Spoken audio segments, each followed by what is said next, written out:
Hello, everybody, and welcome to another edition of Good Stuff. I'm Kevin Bille, and as always, we appreciate you joining us today. Well, hey, we've had some really successful people on here before, but I don't know if we've had anybody this successful in just 11 days ago. We are ecstatic here to have the head coach of the NCAA champion Baylor Bears. How's that sound, Coach? It's good to have you. Yeah, I really like the sound of that, and we got to give you credit for calling it because we talked about doing this podcast during the year, and obviously with COVID and makeup games and all the reshuffling, you said, you know what, let's do it right after you win the national championship. So you're a good man, and you're the first to call it. So Well, you congrats know to what? you. I'm glad you remember that. I was going to actually bring that up right away, see if I could get a little bit of credit there. So, and I'll have you know that the three boys, 5, 11, 14, we all picked brackets in our house. Me and my wife playing college hoops, and our 11-year-old solely picked Baylor because he knew I was having you on the show. So Oh, that's he's got a did he Baylor. win? Did he He, win the bracket in the he did house? win. Yeah, There there you there go. was. I think 3 people had Gonzaga, Baylor, but 2 of us unfortunately picked Gonzaga, and then he was the sole one to pick Baylor. So he got his shirt, and he's wearing it with pride to school. So, Oh, that's um, awesome. That obviously means you didn't pick us, but that's okay. yeah, this is true. Well, hey, Coach, is it? I mean, I don't know if you've gotten much sleep yet, but is it? Are you a guy that truly enjoys the moment? Are you on to the next thing? Like, has it hit you? Like, where are Yeah. you at in terms of that right now? Well, you and I were a little naive in trying to set up a podcast the day or two after we got back Yeah. because I didn't realize the text messages, interviews, and everything that come with winning a national championship. And at the same time, we call them national championship problems. Really Yeah. hard Right. ones to deal with. Yeah, but I mean, this is God's platform. We want to honor Him with it, and so you're excited about sharing just what your program's been blessed with, and you want to take advantage of every opportunity to do that, and hopefully it encourages people along the way. So social media is has a lot of benefits and good things about it, and one of them is when you win a national championship, you can get over 2,500 text messages from people you haven't heard from in a while, and if you're like me, Kevin, you try to do a good job of getting back to people, and that will keep you busy for a while. And again, it's his platform. We just want to honor him with it. Yeah, for sure. And I can just speak as a parent from afar, once again to my kids and just being able to show them some clips of some of your guys and you has been really good for me. So it is definitely doing that. I think part of this, and just knowing what I know of you is going to be, continuing to stay humble. And I guess I'm probably correct in assuming that your faith is going to or it has and it will continue to keep you grounded as a person. Is that right?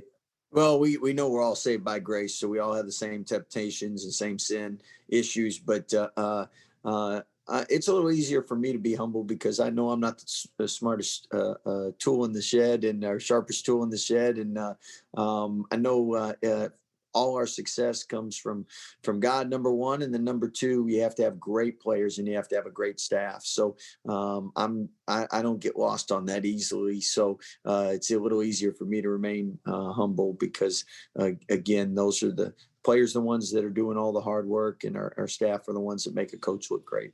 Yeah, for sure. I remember I was 25 years old when I got the head job at the school, and I asked a mentor at that time, Coach, you'll appreciate this because this goes to what you said in players and staff. I said, what is it going to take, man? Just tell me.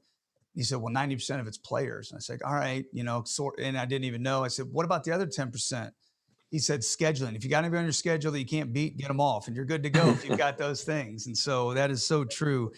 Talk to us a little bit though about what's next and where does complacency fall in all of this though moving forward as much as you might Mhm. guard against it, whether it's you individually, that staff, or of course the players. Well, first and foremost, I knew you coach because you have the same issue I do with the receding hair. Anyone that's coached that happens. Touche. so Uh, anyway, back to your question. You know, what I try to do is things that I haven't experienced, I try to learn from other people that have. Mhm. So first time we were number one seed, I tried to reach out to coaches that have been number one seeds and what'd you learn That's from it? good. When you go to a Final Four, tried to reach out to Final Four coaches. What'd you learn from it? What can I? Because again, those opportunities don't always present themselves.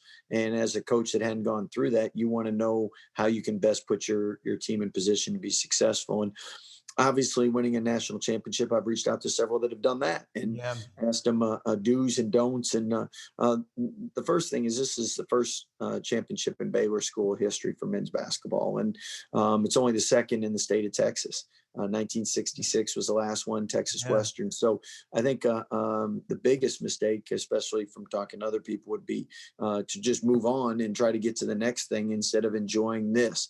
At the same time, while you're enjoying this, there's always a drive to be competitive and be successful. And you know that next year is coming. And Mhm. with next year coming, you got to make sure that you're taking care of your players that are moving on, take care of the players that are coming back, and then take care of and recruit the players coming in. So I think you do all of that. And then obviously when we get into the summertime and the fall, we'll still take as many opportunities and do things as a team to celebrate, but obviously focus on the goals at hand for the next season as well. Yeah, I want to hit the pause button real quick because I hope people heard what you said initially that I think is extremely commendable. Back in I want to say it was right before Florida won both. That's when I kind of got introduced to Larry Shyatt. That Mentor was college roommates with him. And then when, I lived right in Stowe, Ohio, and you'll remember this. That's when they had the King James AAU right there in Akron. And so Wow. Yeah. Billy would come up. That's when I was first introduced to him. And, I mean, I'm 27 and like, hey, do you want to drive Billy Donovan around? Like, what am I? I told my wife I'm out for the day, and I remember when they won those two, because I kept going to Florida for those, clinics Shy would have in general. And I thought that was something else. And you're talking about obviously a great coach and Billy and what you are, but that you're still humble enough to know, for anybody that's listening, that you're still engaging. I remember him calling Bill Belichick and some of these others afterwards and hearing those conversations. So I think that's awesome. And I hope that once again, people that are listening, they're never too good or whatnot, just to reach out and continue to learn.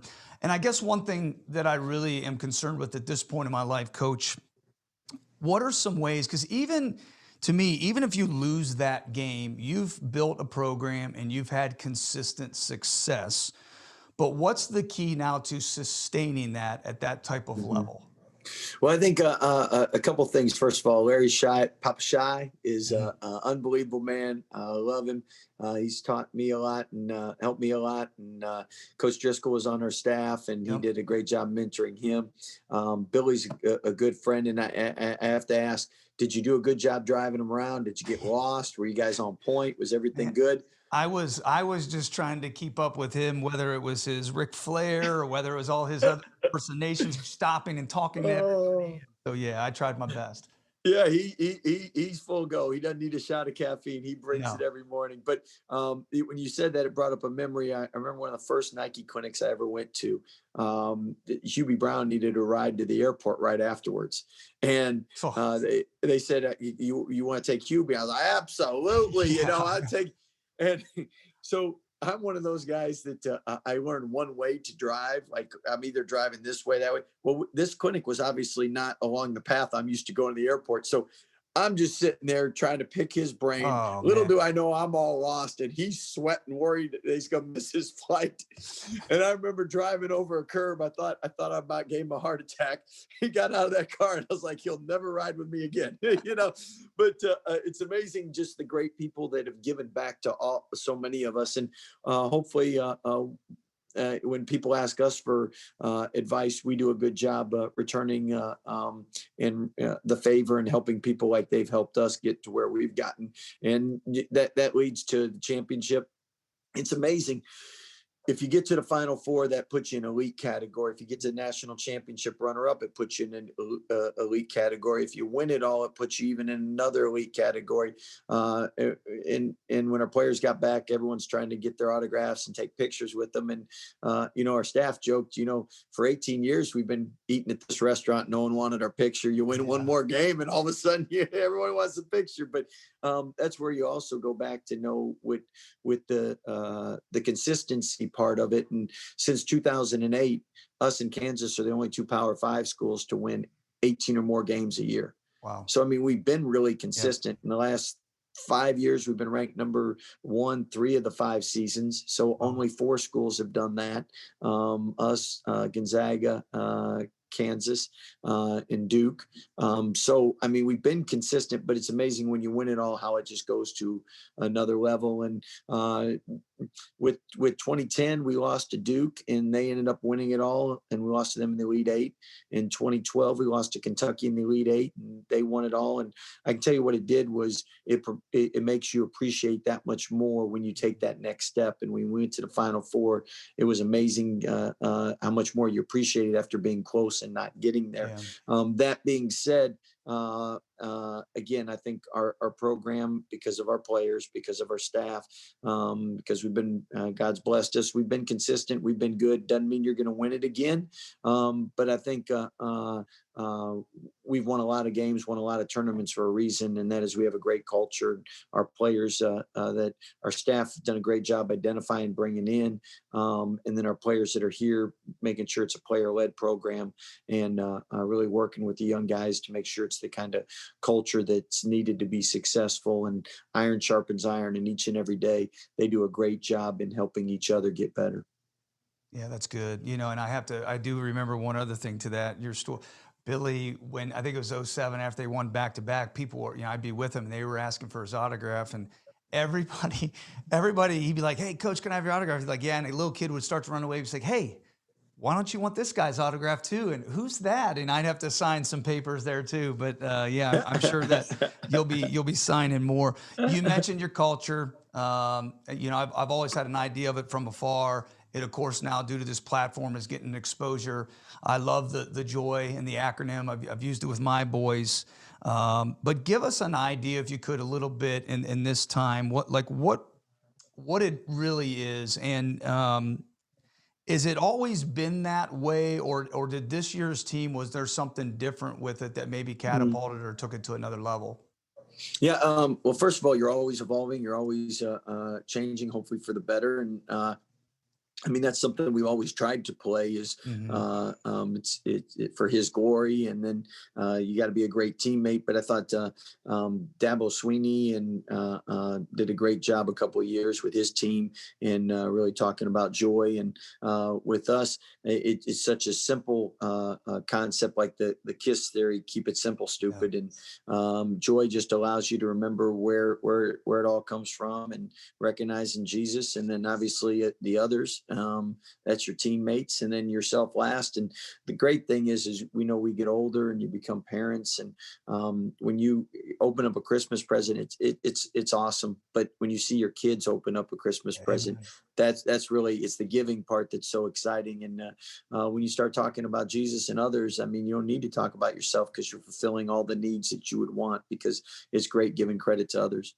Yeah, that's good. That's real good. Well, hey, yeah, like you mentioned, kind of at the beginning, it's been a long year, right? I mean, just everything that you guys have gone through, and the COVID and the players and all that. What was all of that like? And did you learn anything about your players during that time that maybe you weren't aware of before, or did it maybe just reaffirm some things? Well, I think I did learn more, because we were able to spend more time together, Hmm.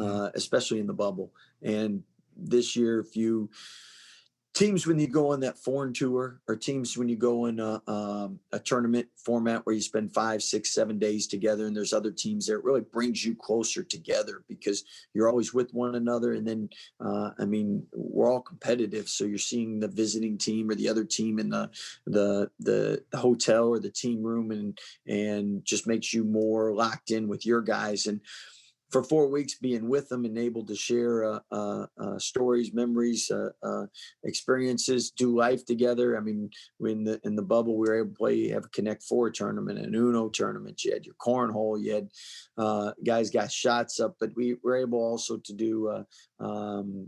We had Easter service and had communion with the guys. We were able to obviously do our chapel services that we always do. And normally, when you're in NCAA tournaments, you play on a weekend, then you travel back home. Mhm. When you travel back home, there's all kinds of hoopla, and your guys are living their life, and then you're back together on the weekends. Well, when you're with each other the whole time, the great thing is you're able to pour into their lives, and they're able to pour into yours the entire time. So I thought 20, 25 years when we have a reunion, I'll remember more of the stuff that we did in the Yeah. bubble with them. And that's what made it really special.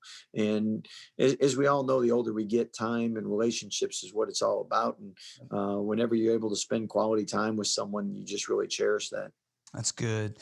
You know, as you've probably heard or maybe even used, I don't know, but it's almost like we live in this microwave society, let alone the oven, let alone the crock pot, right? And so I think there's probably people that are out there right now, whether it be a coach or whether it be a head of a business, you know, maybe they're struggling just in general with something right now, but yet maybe they have a standard or a vision and they're close and they might not know. I'd be interested to know what you would tell them because for these people that don't know, um, 21 and 53 your first 3 years.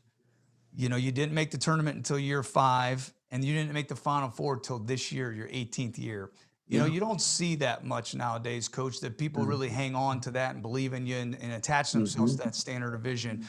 Could you bring maybe some hope to somebody that is listening to that? You know, to know what they need to do or Mhm. what you would suggest in your experience, please. Well, I know John Wooden, and if you got your phone, you can ask Siri what year he won it. But I know it's like 12 years into it, I or think what? it might How have been 16 even when I read it. 16 years Yeah, into it, something. yeah. And to me, looking back, like I was like, man, 7 years into the job, we could have gotten to a Final Four in 2010, and then 9 years into it, we could have gotten to a Final Four. But you know what? God's plan is always perfect, and I can tell you, we appreciated it so much more Mm. when we got there, when you've been close, and it made it all so much more satisfying and rewarding. With that being said, like coaches always talk about pounding the rock, and you just never know when the rock's going to break, and Yeah. all of a sudden, boom, it breaks, and we're so much closer to the finish line than we often realize we are, and that persistence. Obviously, if your priorities are right and you're where God's called you to be, and you stay faithful. I always say, like when you feel His pleasure, when you're doing what He wants you to do, there's just a reward and a feeling about that. And even though there's ups and downs, you can always go back and get refreshed, and you keep grinding, and then enjoy that journey to the top, because it's not about the top, it's really about the journey when you make it there, and that's what makes it so rewarding. Yeah, well said. I would be curious to know as well, like, could you give us a little bit of your particular vision, you know, when you first got there to Baylor? And did you have timetables with some of those things, whether that was personally or in terms of the program? Yeah, first of all, when you're younger, you probably have a quicker timetable than it's actually probably what it's gonna be. So I like everybody, you take a job, you picture winning conference, you picture getting to the tournament, you picture winning games, you picture getting the Final Four, winning a national championship. But the at the end of the day, you can dream or you can do, and you have to have the dream, but the doing part is so much more important. And what I mean by that is once you have the vision, there's a lot of work that goes into making sure the vision works. And if you like, we didn't have a timetable like we have to have a winning season this year. I mean, when we Mhm. first got here, we had 5 to 7 scholarship guys. Half the team were walk-ons, but our goal was to have a winning season that year. Our goal was to win more than they did the year before. So, I mean, you're going to set high goals, but really you're going to work extremely hard to achieve those. And if you enjoy the work, then it's not work. Yeah. And life is too short to do something you don't want to do. God's equipped everyone to be successful in in different areas, different fields. And if you don't find that, then you need to move on to a different one, because at the end of the day, you can make a difference with the talents and abilities you've been blessed with. And the goal is to find where that is, because when I wake up and I come to the office, it's not work. Yeah. It's something you want to do, and you miss doing. Now, like everybody, you want a vacation, you want a good night's sleep, and at some point we'll get one of those. uh, but hopefully a good night's sleep sooner than the vacation, because I need that soon. Yeah, But I bet. I was gonna say, again, it's a blessing to do something that you love doing. So you talked about wanting to do that, and obviously your dad was a great coach, and this is just in the family now. Of course, the brother, and just in general. So, did you know you always were going to be a coach? Like when was it for you that Mhm. hey, I know this, I'm in. hmm it was something that growing up, I always liked the X and O's part of it. I always liked the recruiting part of it. Maybe it's because my dad, when he was an assistant coach at LSU, one of my first memories is going on a recruiting trip with him. And I remember it was so cool because he got pulled over for speeding. I got to see the police lights for the first time. I thought that was really neat. But I don't think he thought it was that neat. But the reason that I probably I always said one of the biggest compliments you can give your dad is following his footsteps, and he involved us. He allowed us to be around it. I always loved the coaching part. He worked for a great coach, Dale Brown, who was an unbelievable motivator, and I love the motivation part of it. My brother and sister, I coached their teams. I worked them out. I really enjoyed that part of it. And then when I worked for my dad, I wanted to see him be successful. So obviously, you're going to work hardest for someone you love and care for. And so that was truly a blessing to be able to be on the staff with him and have my brother play for us, and had one of the most memorable shots in the NCAA tournament. But with our family, it's pretty simple. Everybody's either a lawyer or coach, and those that don't like to read are coaches, and those that are better students, they're lawyers. So Yeah. that's how it works. Yeah, for sure. I also got to learn when you coached that when you won, you had good players, and when you lost, it's your fault of the refs, right? It's Yeah, one or the other. yeah. Well, I'm sure it was a great moment for you and your family. I want to wrap up here, be respectful of your time, and we'll get to 3 pointers. But I think going in there every day as a coach, I loved it. I totally get and sympathize with you, but I'd be lying to say it wasn't hard sometimes. And what do they say? Hey, the best player to coach, you got to have a good practice every day. And I don't know how Mhm. realistic that is. And so I do think it's hard to do what we do every day.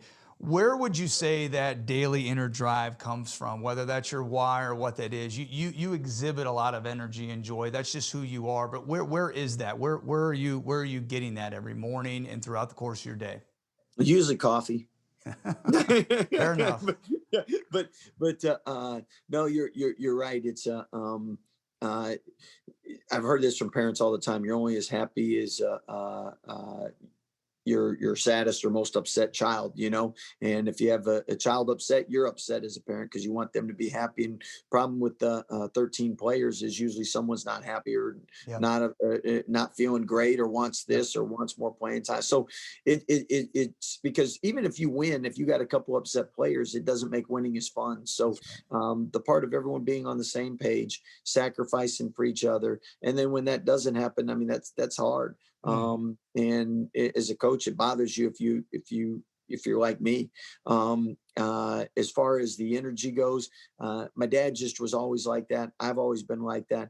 And then we have an energetic staff, and then we've done a great job bringing in players that are energy givers and not energy vampires. Because I mean, you walk into a room, and if you got a bunch of vampires, no matter what, that affects you. Yeah. You want to walk into a room like you got great energy, and it just brings out the energy in other people. And everybody feeds off of each other. So Right. that's just as important in recruiting as someone who can make a three or touch the top of the square. Yeah, for sure, for sure. Coach, how do you grow? How do you learn? How do you get better? I know you mentioned a little bit earlier about calling Mm. some of these other people, but are you a podcast guy? Are you a reader? What are some other ways that you grow? Well, I think bits and pieces of all that, podcasts, books. watching other games. Hmm. But I tell you, I've really been blessed because the Big 12, the last 6 out of 7 years, been the top ranked conference in the country. And when I first got in the league, you had Bob Knight, you had Eddie Sutton, you had Calvin Sampson. I mean, Rick Barnes. You had a lot of Hall of Fame coaches, great coaches. And the best way you get better, if you play against LeBron James, you're going to improve. And going against these other schools night in and night out make you better. And I learn a lot from the past guys who've gone against. I learn a lot from the guys who go against now. And the great thing is, again, iron sharpens iron. So when you're playing in the best conference in the country, every night your wits are tested, and Right. usually you have close games. So you got to be. I mean, if you're blowing everyone out by 20 or 30, you really don't have to be that sharp. But Yeah, if you have a lot of one possession games, you got to be good at what you do. Otherwise, you're getting a lot of L's. for sure. Other than Bible, best book or one you're reading now that any, I know our listeners like to hear about these. You got me with the Bible because Yeah. that's I read, obviously that's what I read more than anything else. I have not read a book during season, so usually this time of year, what I'll do is there's 4 or 5 great Christian coaches I respect. I'll ask them what's the book that you like reading, or what was the best book you read, and then that's what I do usually in May. Is that's when I Nice. start my reading part. But once season starts, there is no more reading for me. I'm too slow of a reader. That's probably why. Yeah, I hear you. Well, hey, coach, we're gonna kind of rapid fire, but if you got to, whatever, take your time. We're calling this 3 pointers here, so I'm gonna dish it off to you and let you knock a couple shots down. All right. So, number one, if people could only learn one thing or take one thing from our conversation here today, what would you want that to be and hold on to? Just the culture of joy in whatever you do. If you have your priorities right and aligned, you're going to be in great shape. Nice. Number two, if Coach Drew could have stepped into my shoes today, what would have you asked him that I did not ask? Well, that's a great question. Probably, probably, since a lot of us haven't won a national championship yet, what's the biggest takeaway from now till what we've gotten to? And I would tell you, don't ever schedule a podcast with someone 2 days after winning a championship There because you I go, really man. did feel bad, Kevin, when we kept moving it back. And I told you all along we'd do it then, and afterwards you're just so swamped. So I don't want to make that mistake again because I value your time too. There you go. You still fall through here. And we're not to the level of Sports Center or these other Good Morning America yet, but maybe we'll get on your podcast list soon and you can check some out. Lastly, good stuff is the name of this. Just something I know I say a lot, but give us some good stuff in closing here, Coach. Anything that you feel right now that would be appropriate, or maybe in addition to something we already shared or didn't share. Mm. Well, we're all blessed. We've all been given special talents and abilities, and the best thing we can do is when we find those, just honor God with them, and you're going to feel some a great pleasure along the way using those talents and abilities because it's going to make a lot of people happy. I know the best thing about us winning this championship is seeing our players excited, but also our Baylor fans excited, our administration, our alumni. We were able in the parade to have our past, all the past players at Baylor walk first because they laid the foundation, and just see their excitement, not seeing teammates for 20, 30 years, never having a parade and being able to walk in a parade and be honored in a parade. And then obviously the city of Waco, the state of Texas, only our second championship. So the joy that I've seen from everyone else, that's such a reward and so exciting to be a part of. So again, everyone's got all those talents and abilities. And as you know, in the Bible, God doesn't always choose the biggest, strongest, and best looking because he wants to make sure people know where it all comes from. And obviously, that's why it's easier for me to stay humble because I know I couldn't do any of this on my own. Yeah, for sure. That's great. That is good stuff. Hey, Coach, where can our listeners kind of connect with you, social media wise, or follow along the team? Here in this off season, then of course going into next year. Great question. Our Baylor basketball Twitter account, and then I have a Twitter account, and other than that, that's about all I got. Yeah, no, that's good. I'm Yeah. not on, I'm not on Instagram or At, TikTok or anything else. at BU Drew. So, well, hey, Coach, man, I really appreciate it. This was great. I enjoyed our time. Couldn't have been better timing. Congratulations, once again to you and your program. Yeah, it's been a long road, but I know it's been a road worth taking, and I just really, really do appreciate the example that you set on a daily basis in your role for people like myself. Once again, for me as a parent that can use this as an example to my boys who love sports. And so, yeah, that's a really big thing. And I think that takes a lot on your end to do that. So kudos to you for everything. Thank you, Kevin, and thanks for your podcast and all the joy it brings people. All right. Hey, thanks so much for listening today. Glad we could have Coach Drew here. Reach out to me, goodstuffkevin@gmail.com. Let us know what you thought of the podcast and all those good comments. I'll be sure to send Coach Drew's way. Until next time, good stuff.